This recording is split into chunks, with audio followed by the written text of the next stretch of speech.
en realidad hay tres frentes abiertos, ahora se abrió el de Afganistán con Pakistán, pero realmente creo que no tiene la densidad como para decir, bueno, esto pone en riesgo la estabilidad mundial. Creo que es un problema, por supuesto, que tiene que ser resuelto lo más rápido posible, de la manera más incruenta posible, pero no es lo mismo que lo que está pasando en Medio Oriente y lo que pasa en Ucrania. Lo de Ucrania tiene una explicación que el otro día empezamos a ver, la cuestión de la posibilidad que los rusos siguen gritando en soledad, están por traer armas nucleares.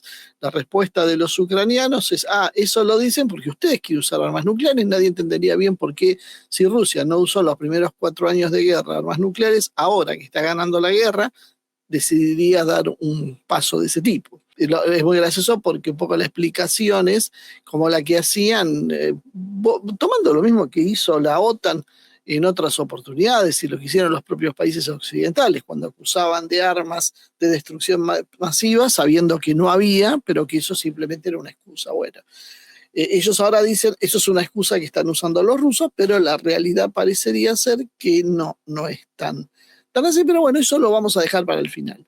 Vamos a empezar por la cuestión de Medio Oriente, que básicamente vamos a hacer un repaso porque es inminente aparentemente el ataque de Estados Unidos a Irán. Más allá de que las negociaciones parecían ayer haber sido relativamente optimistas en el sentido de que, bueno, por lo menos se comprometían a seguir dialogando, bueno, la evacuación de puntos y ciudades y puntos estratégicos en Irán y en Israel, lo que hacen las embajadas occidentales, pero también la embajada china ha dado instrucciones al respecto, preanuncia que, bueno, algo está por pasar y algo serio. Yo creo que la mejor esperanza hoy es que el ataque sea limitado a como hizo la última vez Estados Unidos, se declare victorioso Trump y se vaya, porque si no, las consecuencias van a ser mucho peores. ¿Dónde estamos parados hoy? Bueno, hoy estamos en el medio de la negociación nuclear entre Estados Unidos e Irán en Ginebra, ¿no? Con la mediación de Oman.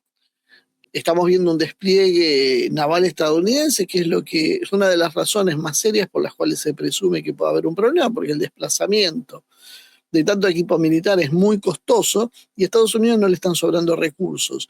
Por lo tanto, es de sentido común pensar que algo probablemente esté por suceder.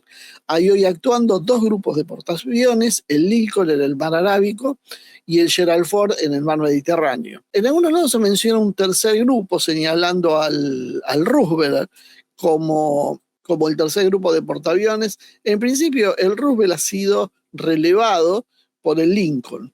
El Abraham Lincoln es el que estaría cumpliendo ese papel y serían dos los grupos, lo cual no quiere decir que llegado la iniciación del conflicto se aproxime a algún otro grupo.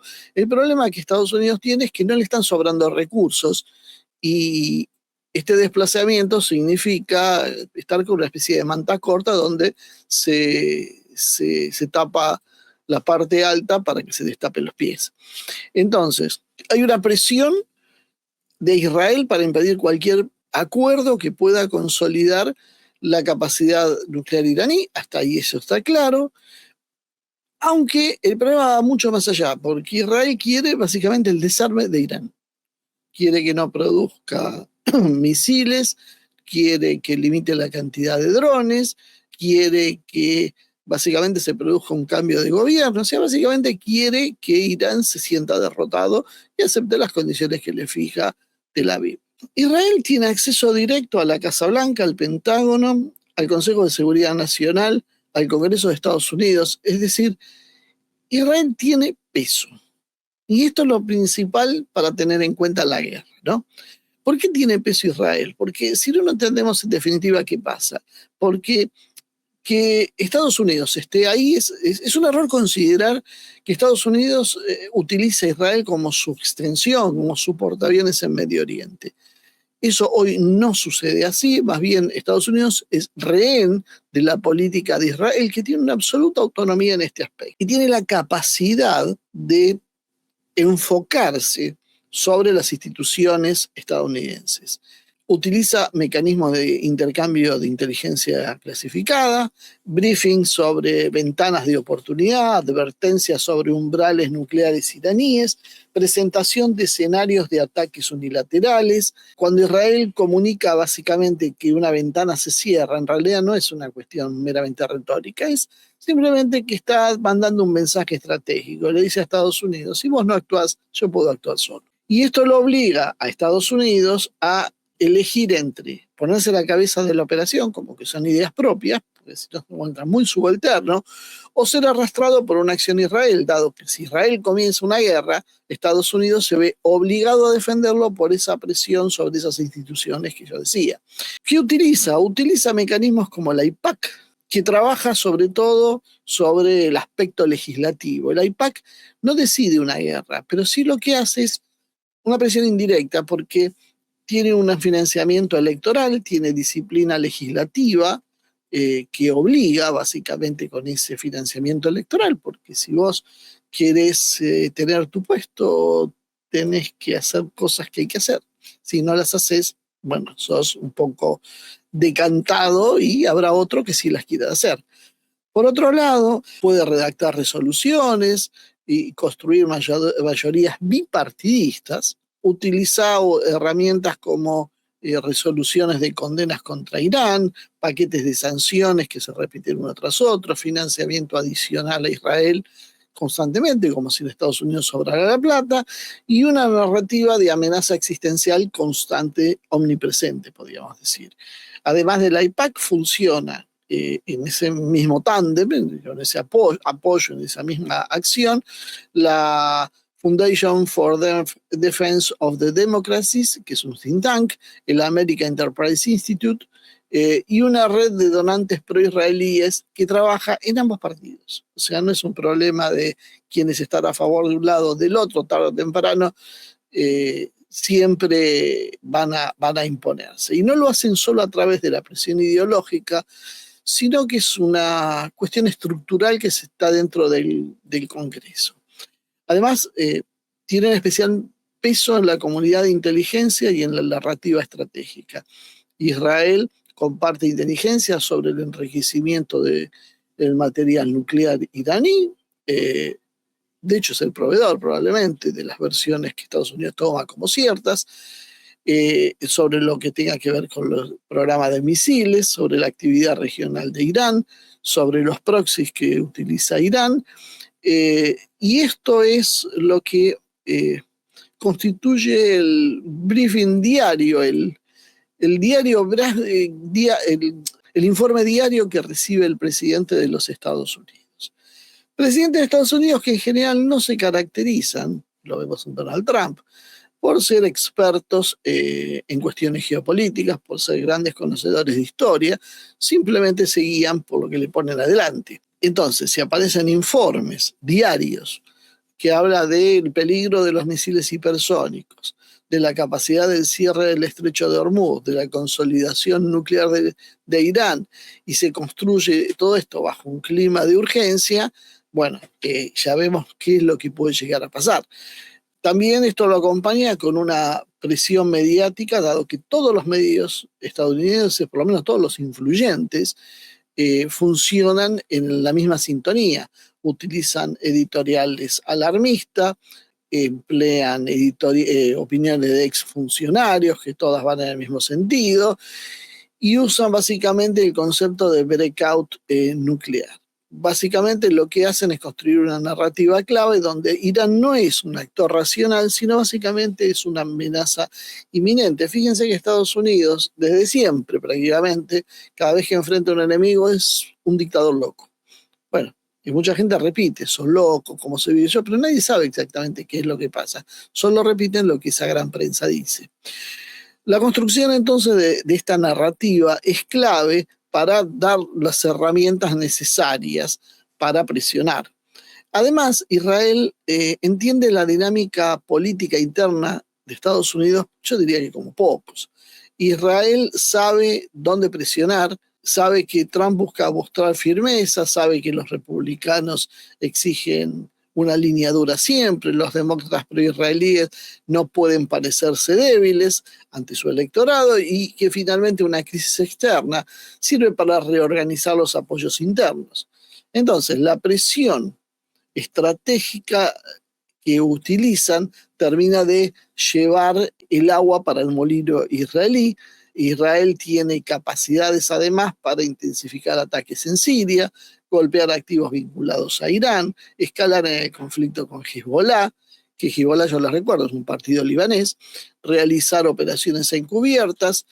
Cada incidente en realidad aumenta básicamente el choque directo o el riesgo de un choque directo entre Estados Unidos e Irán, y eso es lo que promueve Israel. Básicamente, dicho en otras palabras, esto es una guerra que promueve Israel.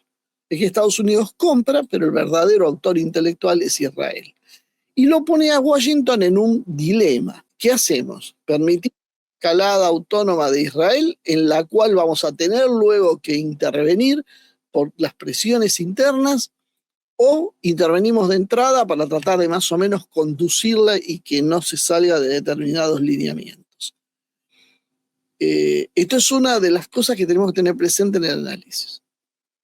Por otro lado, y esta es una pregunta que me parece que nos debemos hacer porque en general hay un problema de desconocimiento de los temas militares, y vuelvo a insistir, no porque yo sea un experto militar, los temas militares, los expertos militares realmente tienen conocimientos muchísimo más detallados y más amplios, pero sí es necesario incorporarlos en los análisis geopolíticos para evitar que nos vendan gato por liebre. ¿Y cuál es, en este caso, que nos vendan gato por liebre? Bueno, es básicamente pensar que Irán no puede derrotar a la Marina de los Estados Unidos, o que Estados Unidos es absolutamente invencible, que Irán va a ser destruido hasta sus cimientos, más allá después de haber visto la propia experiencia de la guerra de los 12 días, donde realmente Israel tuvo que presionar para conseguir una tregua, pero a pesar de todo, siguen apareciendo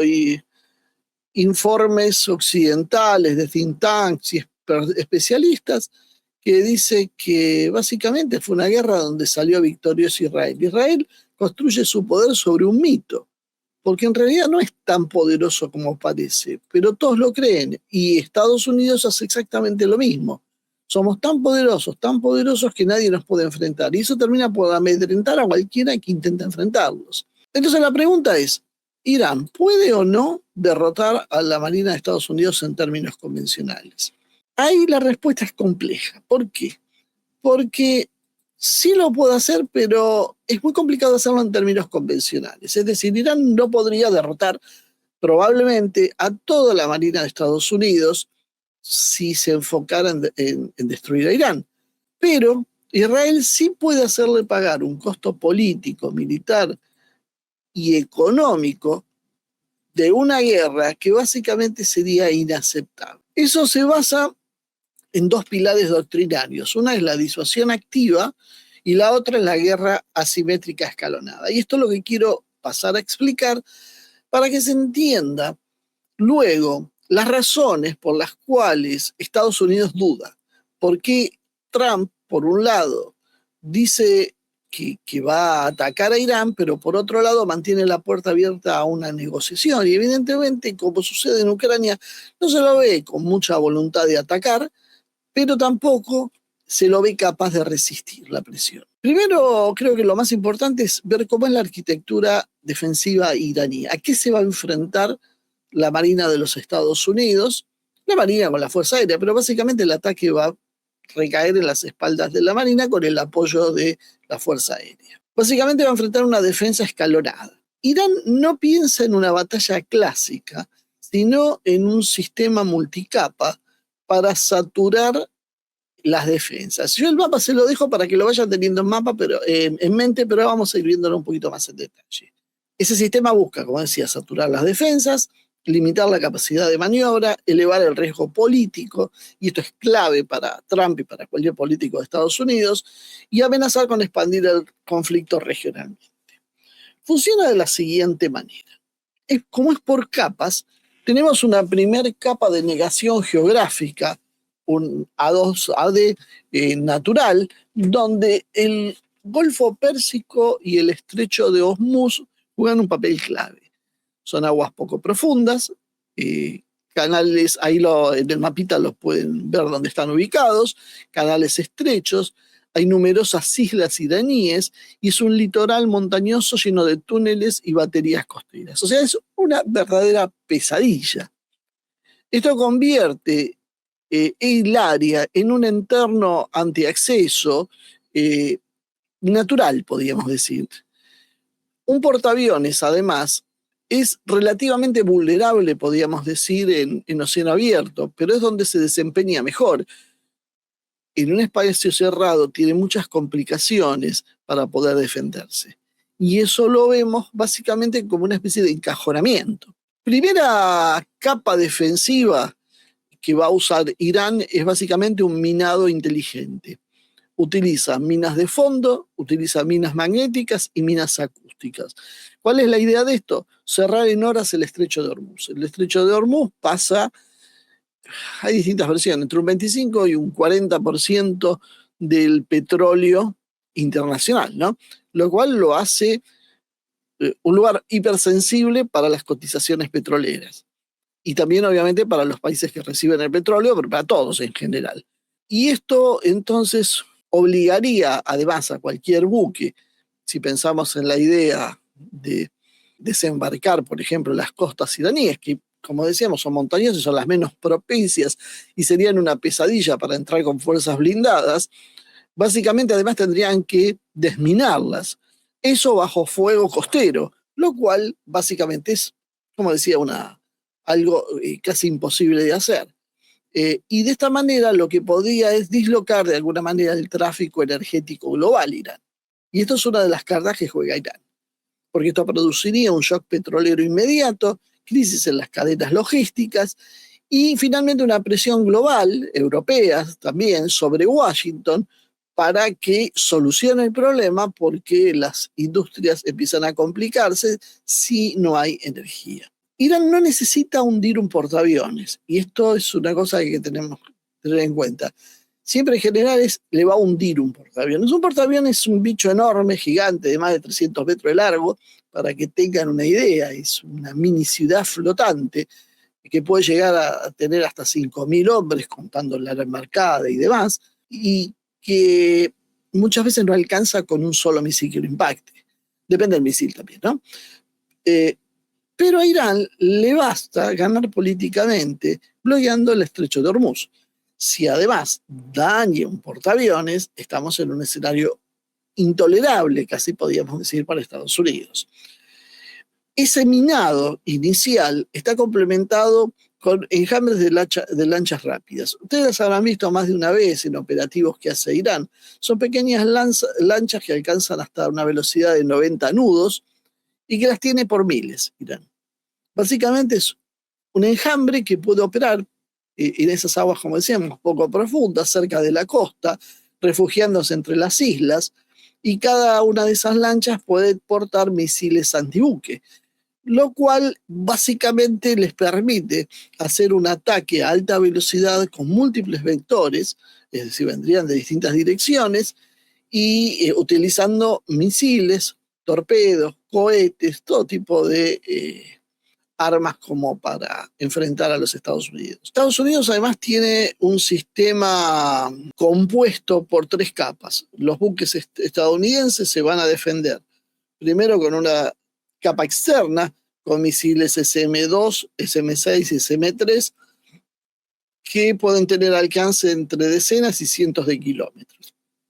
Luego hay una capa intermedia con los Sea Sparrow, y finalmente una última capa con el sistema Phalanx, que es básicamente unos cañones, una altísima cadencia de fuego, 4.500 disparos por minuto aproximadamente, de 20 milímetros, que tienen como última misión la defensa a muy corta distancia. El problema que tiene ese sistema combinado de la flota estadounidense es que si viene un ataque con 70 o 100 objetivos en forma simultánea, esto puede saturar los radares, saturar los misiles defensivos y aumentar entonces exponencialmente el riesgo para que avance. Esto básicamente es parte de una táctica para producir un desgaste. Es para generar caos, para poder dañar alguna escolta y para abrir ventanas de ataque. En definitiva, para ir desgastando, considerando además que esos buques estadounidenses solo se pueden reabastecer en mar, en bases, sino en puertos, sino en mares es imposible por el sistema que tienen. Recién ahora están ensayando algunos sistemas nuevos, y eso les da una capacidad limitada de proyectiles, simplemente se quedan sin municiones ante un ataque de saturación. En ese mapa que ustedes están viendo, le puse un cálculo, ustedes pueden ver aproximadamente, Teherán es el punto que está a 1.500 kilómetros del punto marítimo que hemos señalado, que es básicamente de la otra punta de Irán. Son 1.500 kilómetros. Y fíjense que para un portaaviones, para atacar a 1.500 kilómetros, tiene que acercarse a la costa. Esto sería la distancia máxima que podía más o menos atacar un portaaviones estadounidense, utilizando aviones y utilizando sistemas de reabastecimiento aéreo, o utilizando los buques, los misiles Tomahawk. En general no es tan claro y depende del modelo cuánto es la distancia, pero aproximadamente eso sería la distancia. El problema es que fíjense que está a apenas 500 kilómetros de la costa. O sea que para poder atacar a Irán, a la capital, tiene que acercarse demasiado a la costa, porque si se aleja, como está ahora, a más de 1.000 kilómetros, para evitar ser un blanco fácil, simplemente queda fuera de alcance. Además de esa red de minas y de lanchas rápidas, Irán tiene un sistema de misiles antibuque. Los misiles más conocidos son los Solfagar Basir, que tienen un alcance de 700 kilómetros. Ustedes imagínense, calculen, viendo ese mapa, desde la costa, 700 kilómetros, hasta dónde llegan, hasta dónde podía llegar el acceso. Básicamente es prácticamente imposible para Estados Unidos acercar sus buques a la costa. También están los Fateh Movin, perdón por la pronunciación en persa, entre aproximadamente 300 kilómetros, los Qasem Basir, que estos tienen 1.200 kilómetros y tienen ojivas separables maniobrables, lo cual, bueno, evidentemente, si se ubican cerca de la costa, esto solo ya bastaría para tener a raya los portaaviones.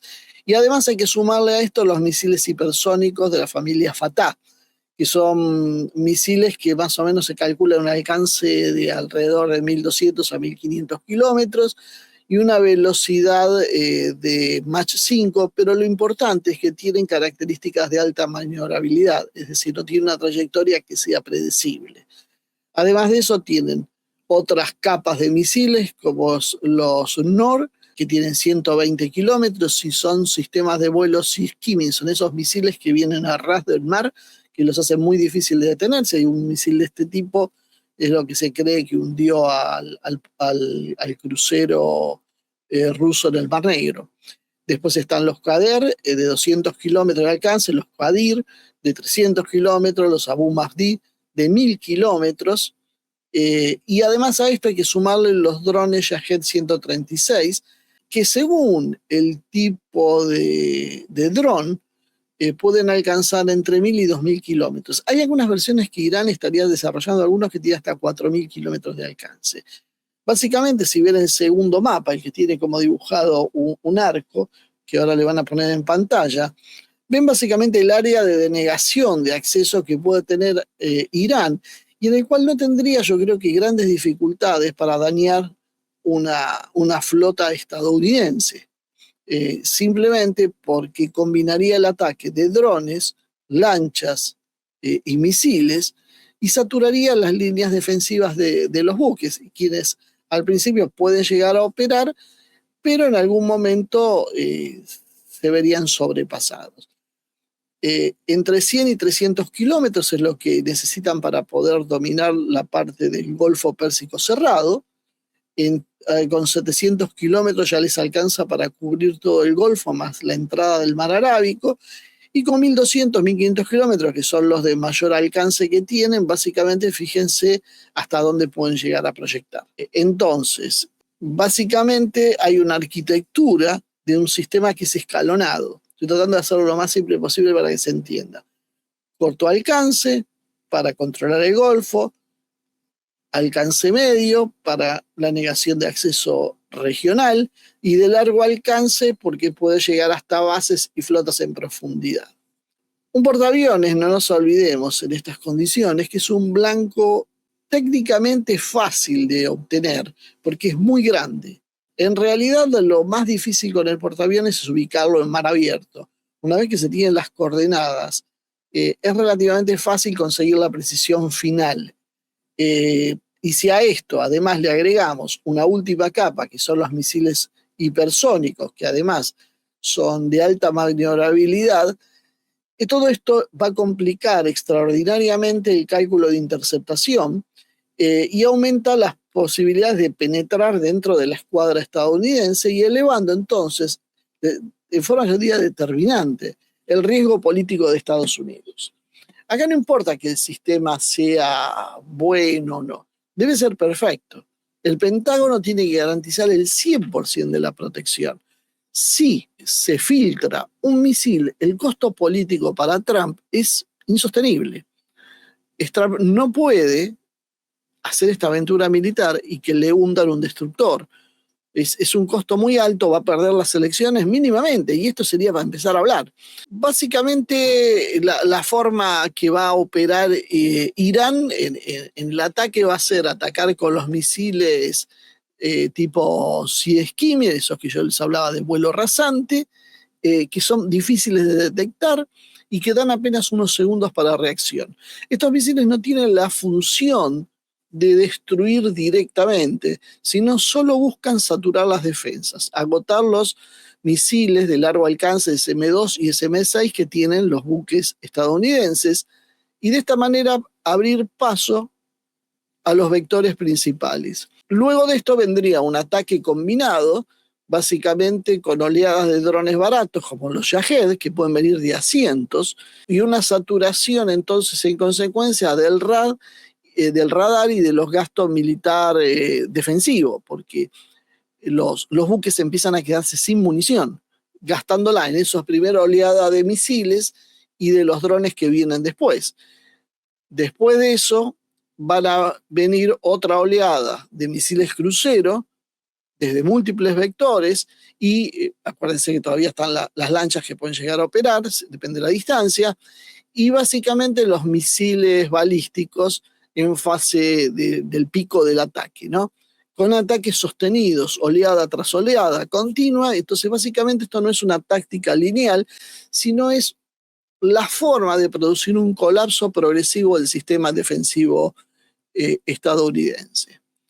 Estados Unidos entonces va a ser víctima de una maniobra que podíamos considerar que Irán no busca, no necesita el dominio marítimo ni la destrucción total de la flota. Lo que necesita es básicamente elevar el costo interno de los Estados Unidos. Forzar de esta manera entonces el retiro, la negociación, expandir el conflicto a otras bases regionales y atacar la infraestructura energética de la zona.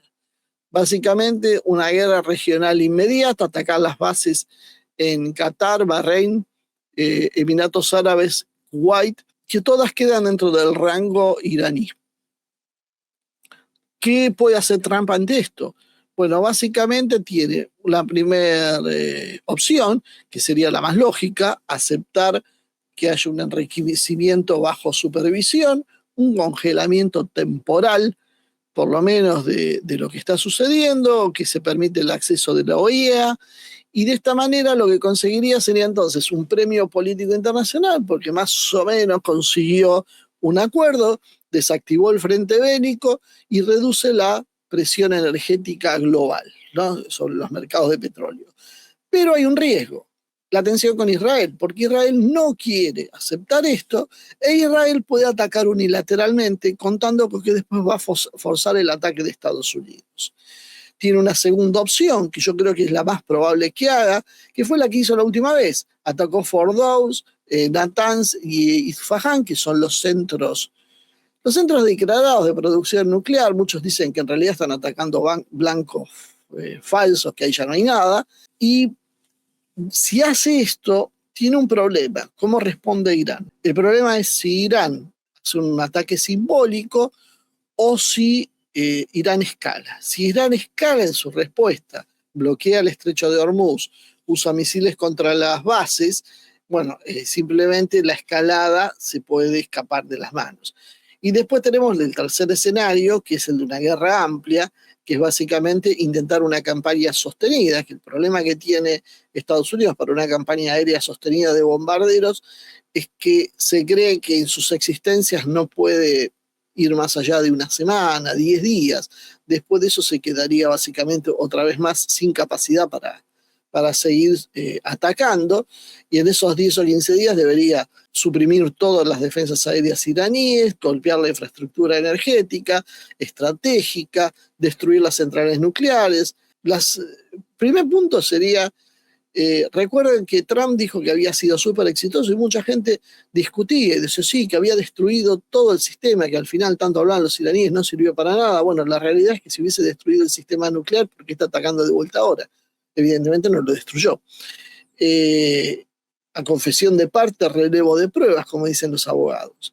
Y esto implicaría básicamente entonces una guerra mucho mayor, donde se podría transformar en regional y podría escalar hacia los actores aliados de Irán, Houthi, Hezbollah, etcétera, etcétera, y produciría así un shock petrolero global, uno se imagina. Esto también habría un problema con Israel, que debería enfrentar, primero, la capacidad creciente de misiles iraníes.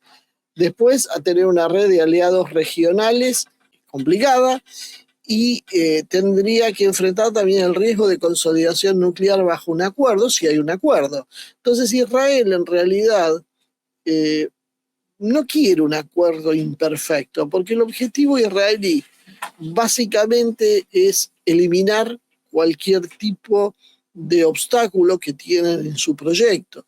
Irán se ha transformado en un obstáculo. Israel no quiere negociar con Irán. Israel quiere destruir a Irán. Entonces hay un problema porque todo esto está muy bien en base a su voluntad, pero tenemos un problema. ¿Qué pasa si en el medio de esta guerra, en alguno de estos escenarios, Estados Unidos termina por decir, bueno, esto es demasiado complicado y prefiere una negociación? O si Estados Unidos hace un ataque y básicamente falla y se le hunden buques y no consigue resultados. Sería muy complicado para Israel. Irán no necesita ganar, no necesita derrotar a Estados Unidos, solo necesita sobrevivir y hacerle pagar un costo a Israel y hacerle pagar un costo a Estados Unidos. Estados Unidos en realidad no puede conquistar Irán, pero sí necesita por lo menos conseguir, pues ellos ya saben que no lo pueden invadir, un daño mínimo y controlable que sea aceptable para Irán, lo cual todo es bastante difícil. Y además esto dentro de un marco donde el Pentágono debería garantizar la seguridad de su flota, garantizar la seguridad de sus portaaviones, de sus bases, la estabilidad energética de los países productores de petróleo, que no se bloquee el estrecho de Hormuz. Básicamente esta guerra es irracional. Y entonces tenemos que analizarla no solo como equilibrio militar puro, donde ya está visto que Estados Unidos no la puede ganar, y Irán no va a poder derrotar a Estados Unidos. En definitiva, lo que pueden hacer es solo un desastre, pero no avanzarían sobre eso. Irán, con sus características de saturación, de orografía, geografía compleja y la profundidad estratégica que tiene el país, ustedes lo pueden ver, es realmente muy grande, simplemente podría complicar toda esta situación. Y si se produce una escalada regional automática, desestabilizaría todo el tablero.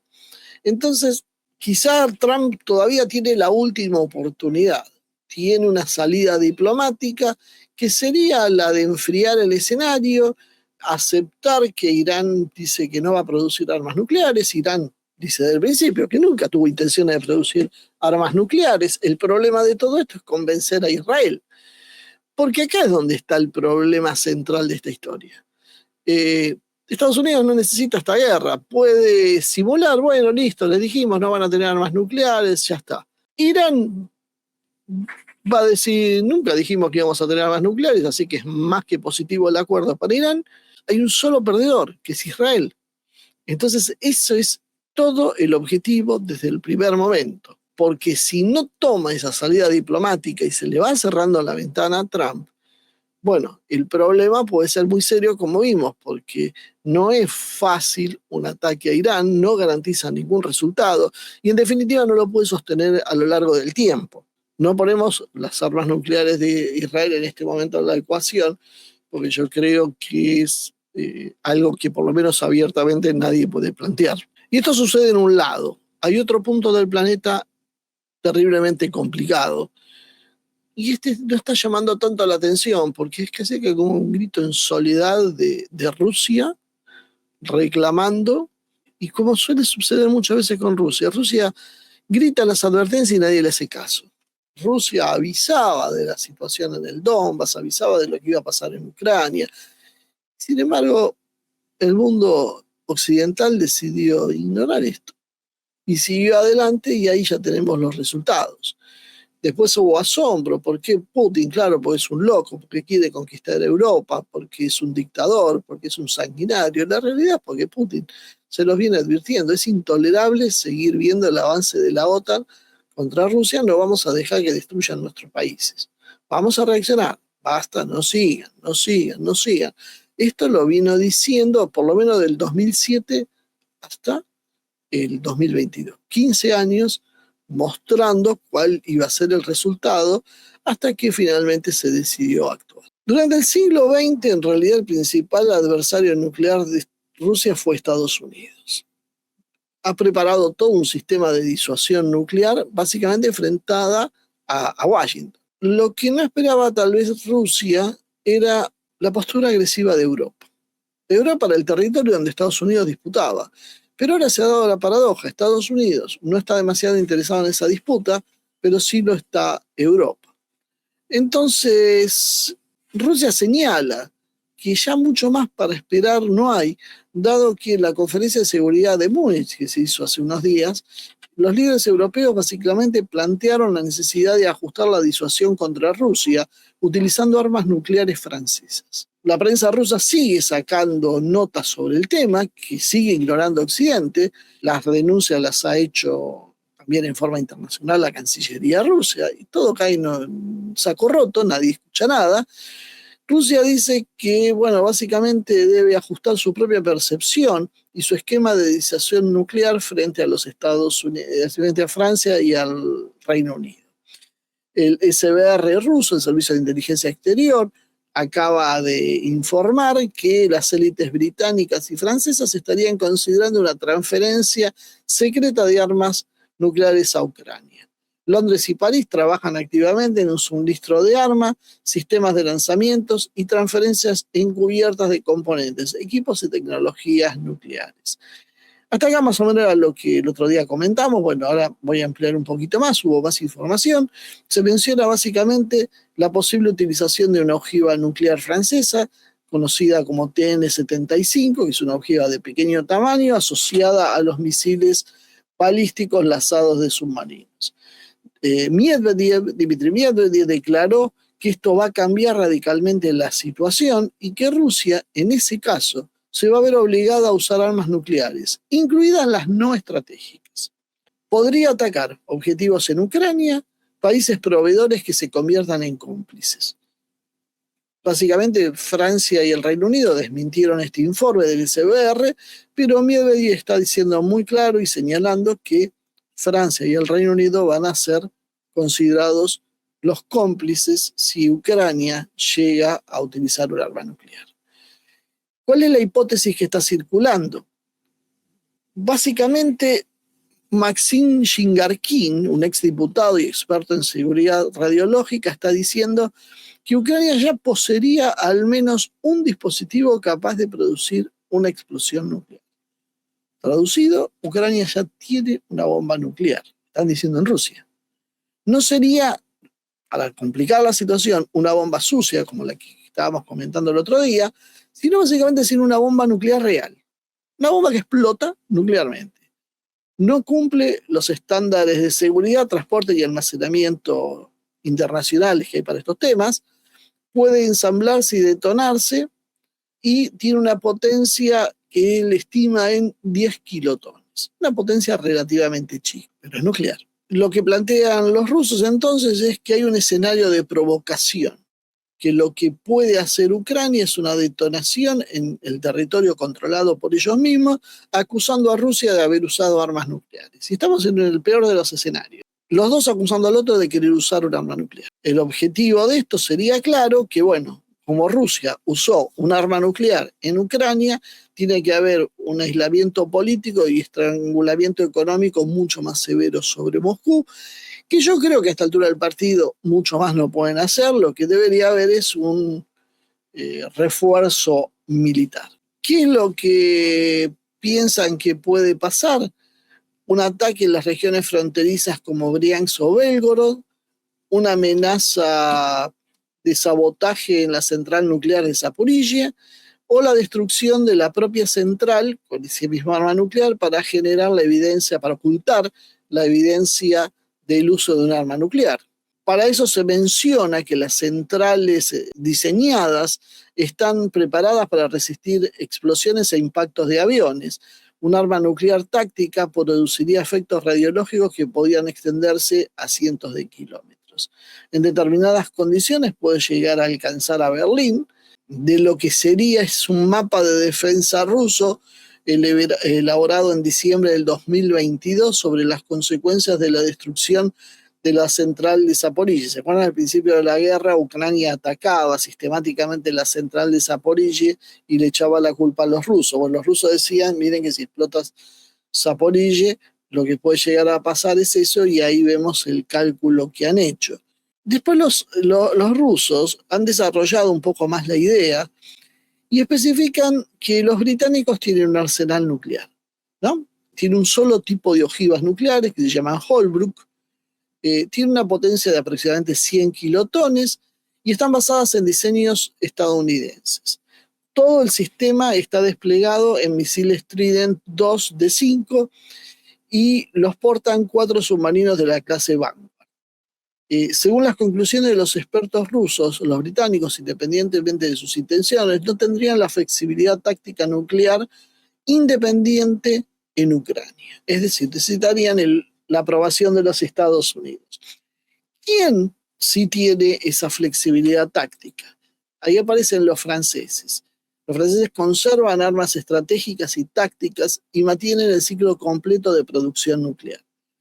Básicamente ahí es donde aparece esta ojiva nuclear, la TN-75, con una potencia entre 100 y 150 kilotones, que puede ser empleada en misiles, o es empleada en Francia, en misiles M45 y M51, por vía submarina en los clases Triumphant, los submarinos clase Triumphant, o pueden estar en misiles de cruceros supersónicos, o en plataformas aéreas como los aviones Rafale y los Mirage 2000N, que son aproximadamente 50 aeronaves en total en las fuerzas francesas, ¿no? Hay otra opción que ellos barajan que puede ser lo que se le entrega a Ucrania, que es la TN-8081, que tiene una potencia de 300 kilotones y que Francia la considera un arma táctica por el tamaño, alguno puede considerarla ya estratégica.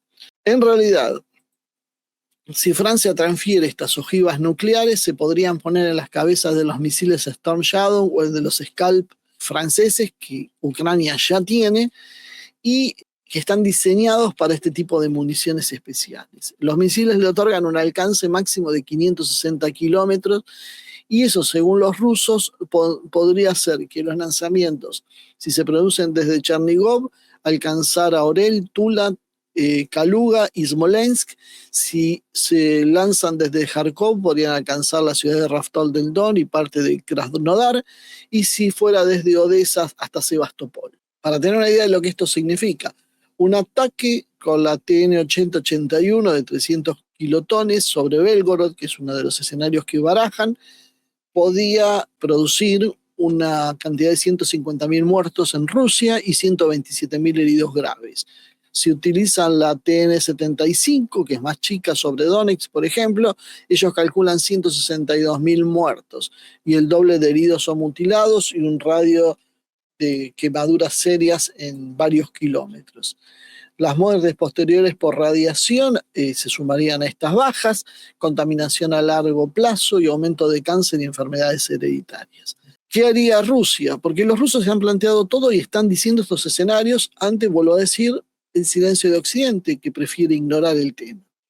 Los rusos dicen que Francia tiene aproximadamente 290 ojivas nucleares en su territorio y que Rusia, en ese caso, va a tener que optar por dos estrategias: un ataque de contrafuerza, básicamente contra objetivos militares, o un ataque de lo que se conoce como contravalor, que es contra las ciudades francesas. Los objetivos que mencionan los rusos son la base de Île-et-Longue de los submarinos nucleares franceses, Saint-Dizier y Orange. También puede ser puestos de mando cerca de París, donde se atacarían radares. Y acá, si vemos la simulación, que es la que está en pantalla, es conocido, es el lugar, Nuke Map, donde uno pone las características del arma y el destino y calcula aproximadamente. Esto significa que sobre París, si la represalia rusa es sobre París, habría 1,5 millones de muertos y 2.700.000 heridos. Si fuera sobre Lille con un Topol, la cantidad de muertos sería de 300.000 y casi 500.000 heridos. Las posibles ciudades represalias que maneja Rusia son Reims, Tours, Lille, Saint-Étienne y Le Mans. La capacidad rusa, bueno, la confirma el general Vladimir Popov, habla de misiles basados en silos y que H-101 que pueden utilizar rápidamente ojivas nucleares en lugar de las convencionales que usan hasta ahora, y que les tomaría aproximadamente 30 minutos todo el sistema, dado que bueno, esa es la velocidad que hoy tiene Rusia para reconvertir. Algunos dicen que es bastante menos en realidad, pero bueno, que no se plantea la verdad por cuestiones tácticas, militares.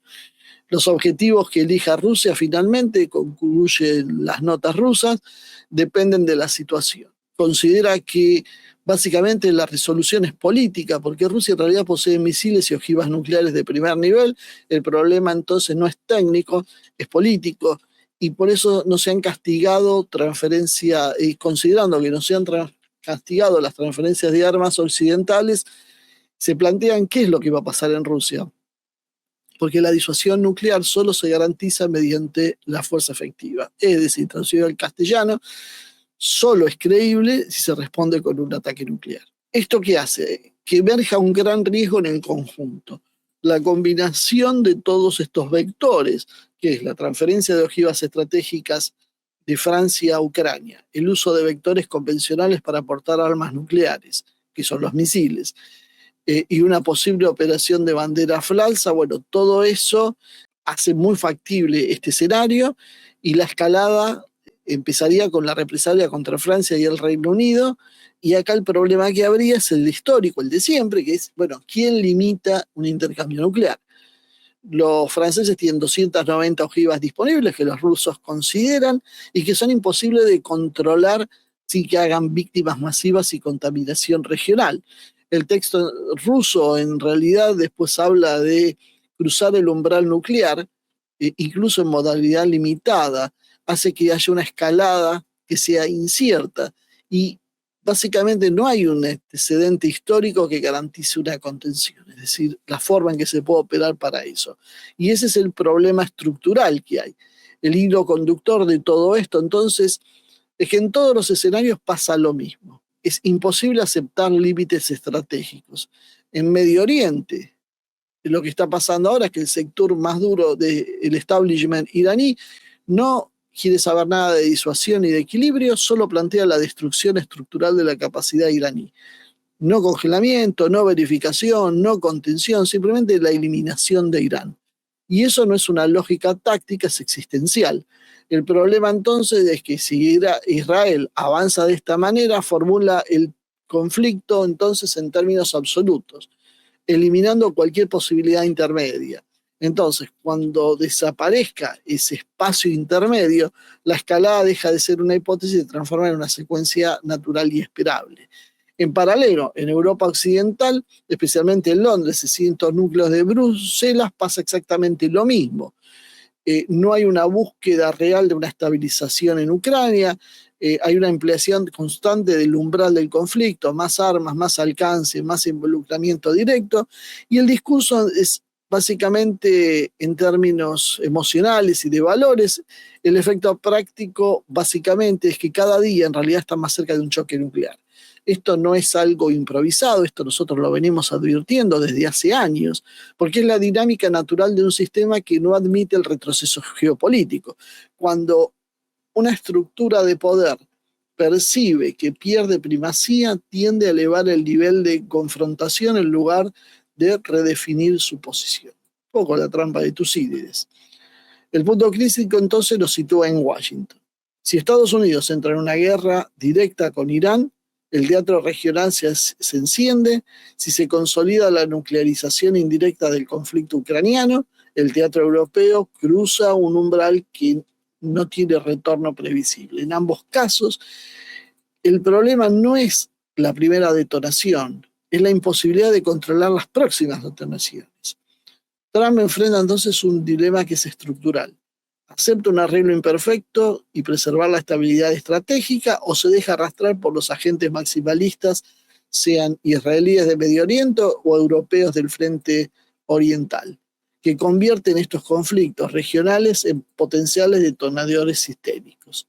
Básicamente entonces la dinámica ya está en marcha y la pregunta entonces es, y con esto cierro y los dejo pensando, la pregunta es si alguien decide frenar antes de que este sistema entre en una lógica automática de escalada de destrucción.